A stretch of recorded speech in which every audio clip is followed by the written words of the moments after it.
Olá! Hoje nós vamos falar sobre o livro da professora Zenita Guenter, Desenvolver Capacidades e Talentos. Quer estudar para concursos? Estude no Semaf Cursos Preparatórios, materiais atualizados e aulas 100% online. Em primeiro lugar, é preciso lembrar que essa videoaula não pretende substituir a leitura do livro. Muito pelo contrário, nós pretendemos que você, a partir dessa videoaula, se interesse pelo assunto e procure ler mais profundamente o livro e entender as teses da autora. A professora Zenita estuda os superdotados e ela percebe que há muitos mitos em volta do conceito de superdotação. E no decorrer do livro, ela vai procurar desmistificar esses conceitos, partindo do princípio de que não existe só um tipo de inteligência, que existem vários tipos de inteligências possíveis e que o superdotado não é necessariamente aquela pessoa que é inteligente em tudo. Além disso, a autora procura estabelecer uma relação entre os conceitos de capacidades e talentos, identificando aquelas capacidades que são natas e os talentos que são aprendidos. E aí, nessa questão, você, professor, e a escola têm um papel fundamental. Então, a autora Zenita, professora Zenita, explica que capacidade e talento não são sinônimos, são conceitos diferentes, sendo que as capacidades estão enraizadas no plano genético, portanto, natural. E o talento está enraizado no ambiente. O que é o talento? O talento é um desempenho superior. Visível é tudo aquilo que você faz bem. E o que faz o talento é o ambiente. Então, o talento vai depender da aprendizagem, do ensino, do treino e do estímulo externo. Existem formas de agir inteligentes, mas elas não são necessariamente intelectuais, porque a inteligência intelectual cognitiva é um tipo de inteligência, não é a única. A autora trabalha com conceitos diversificados de inteligência. Existe inteligência emocional, espiritual, inteligência psicossocial para a convivência. E como que ela define capacidade? Capacidade é a característica que torna possível o desempenho de alta qualidade nos diversos setores na atividade humana, propiciando alcançar elevados graus de sucesso. Talento é uma capacidade elevada, ela abrange todas as áreas e atributos e características humanas admiradas e valorizadas pela cultura no momento histórico em que a pessoa viveu. Nós falamos que talentosa é a pessoa que realiza com alto grau de qualidade, alcançando reconhecido sucesso, algo que representa expressão de uma característica que a sociedade reconhece e aprecia ou desempenha em nível de qualidade superior em alguma área que a sociedade valoriza. Então, talentosa é a pessoa que apresenta altos padrões de desempenho, não necessariamente em todas as áreas, mas em certas áreas, em certos momentos e em certas situações. A pessoa talentosa não tem necessariamente um alto nível de desempenho em tudo que ela faz, mas ela tem um alto desempenho especificamente na sua área de capacidades. E aí nós vamos ter vários tipos de talentos. A inteligência, por exemplo, ela é muito atrelada à capacidade intelectual. Todos querem ser inteligentes, todos querem que seus filhos sejam inteligentes e de preferência que os inimigos não sejam. A criatividade, ela é o pensamento criador, ela está relacionada à arte, à ciência e a todo tipo de atividade e pensamento humano. Existem também o talento psicossocial, que envolve a liderança, a capacidade de viver em grupo, de colocar e resolver melhor os problemas, o talento psicomotor, que é a capacidade e habilidade de dominar o próprio corpo. Alguns talentos são únicos, como por exemplo, um talento para música, ou um talento para matemática, ou um talento para o futebol. Os talentos únicos são mais fáceis de serem reconhecidos pelo intenso envolvimento da pessoa com a atividade e a expressão por ela diferenciada. Talento é diferente de vocação. Vocação são talentos específicos e talentos são capacidades elevadas. E de onde vem o talento? O plano genético realmente é o fator mais potente na determinação das características humanas. Porém, o desempenho superior depende quase que inteiramente da estimulação, das condições e direcionamentos existentes no ambiente em que a pessoa vive. As crianças bem dotadas, elas são naturalmente curiosas, elas têm facilidade de desenvolver o pensamento abstrato, elas têm uma automotivação, um pensamento flexível e holístico, uma boa memória e fixação. Desenvolve também o pensamento analítico e elas têm uma característica fundamental que é a persistência. Elas têm o compromisso com a tarefa. Outra questão importante: todas as pessoas têm talentos iguais? A resposta é não.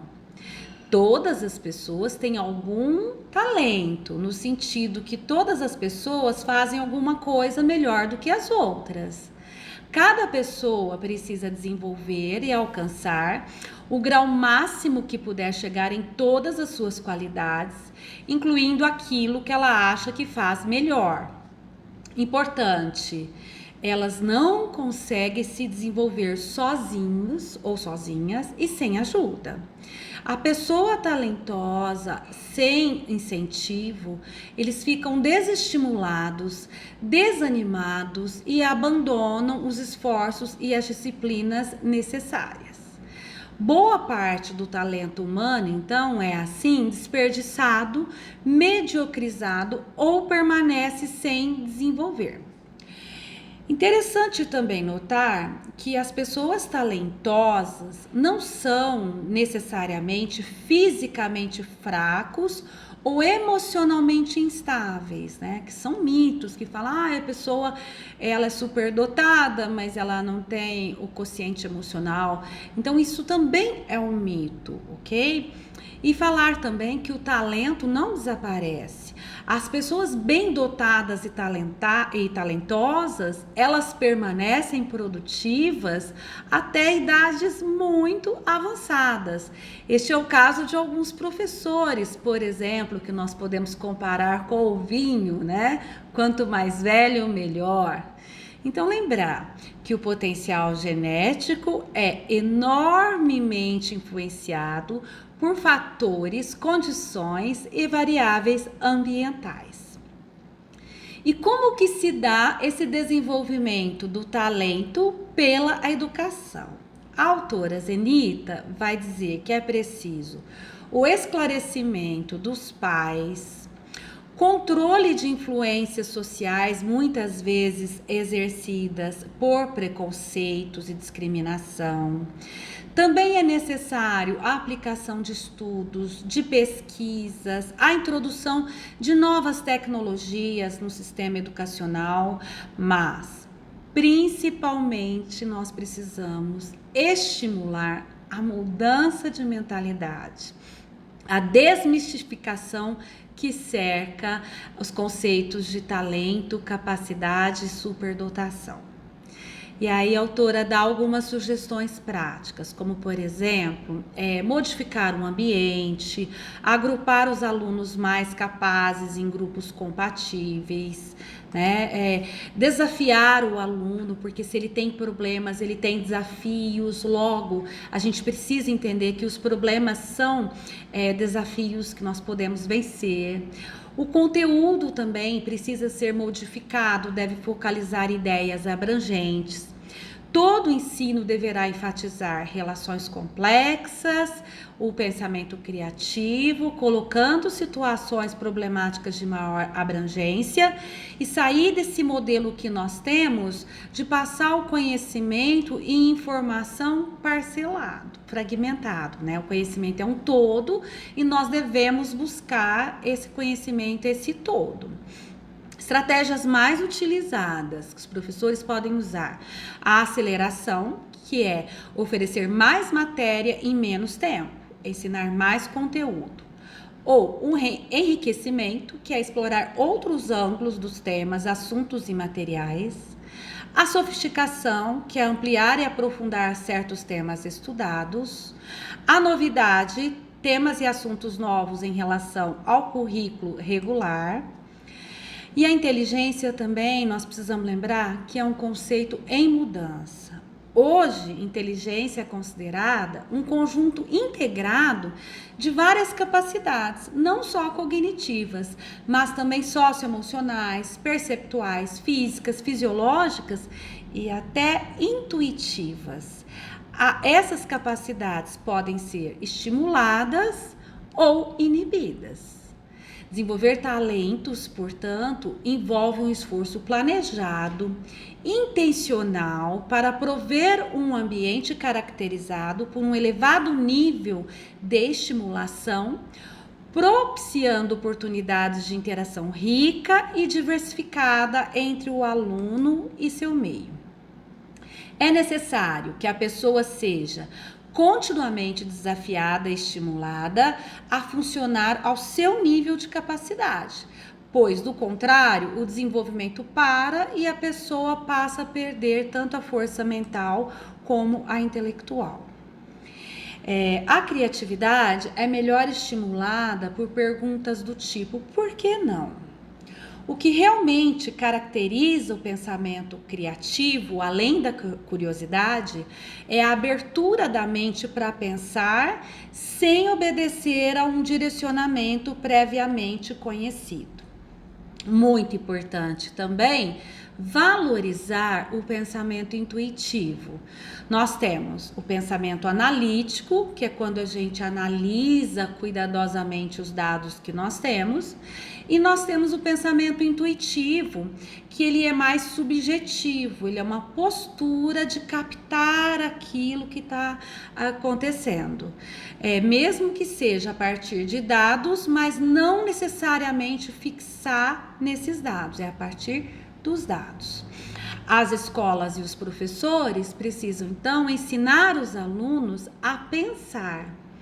Quando se olha o trabalho rotineiro da escola, a gente se surpreende com a quantidade de tempo que a escola passa só com atividades dirigidas, só a instrumentalização, só o cognitivo e o quão pouco a escola investe na pessoa. É preciso cada vez mais mudar esse quadro, estimular o pensamento intuitivo, não só no plano intelectual, mas também no plano criativo, nas artes, na ciência, e sem estar preocupado com o resultado final. E descobrir que o essencial pode não ser captável pelos sentidos, que o coração às vezes enxerga melhor que os olhos e o sentimento trabalha tão bem quanto a mente. O trabalho mental é uma atividade global, sintonizada, integrada ao funcionamento humano. Ele não é separado. Coração e mente não são separados. Há no cenário educacional algumas dicotomias que dividem coisas que não podem ser divididas. Então, não é correto separarmos a inteligência da criatividade. o pensamento analítico do pensamento intuitivo, a arte da ciência, o saber do fazer, o raciocinar do imaginar, o pensar do sentir, o ser do não ser. Talento não reconhecido é talento negado. Inteligência, capacidade e talento não são fixados pela genética, mas são atributos que tendem e podem ser nutridos, desenvolvidos, dependendo do que é encorajado ou não pela família, pela escola e pela sociedade. Um programa para bem dotados e talentosos não deve ser uma atividade extracurricular, lúdica, dispensável. É preciso ter uma corresponsabilidade entre instituições de pesquisa, família e escola. É preciso favorecer a participação da criança na escola regular e não afastar essa criança da escola regular. Aos educadores, lanço o desafio. É preciso descobrir maneiras de liberar as mentes, liberar a pessoa, a alma, os sentimentos, a imaginação, enfim, sentir o ser humano. Pois o objetivo maior da educação é aprimorar o ser humano e aprimorar a sua qualidade de vida. Obrigada a todos, é isso que nós temos a falar hoje sobre a autora Zenita Guenter e eu espero que vocês aproveitem essa videoaula e mudem as suas posturas, modifiquem e melhorem suas posturas, tanto na escola como fora dela. Um beijo a todos e bons estudos!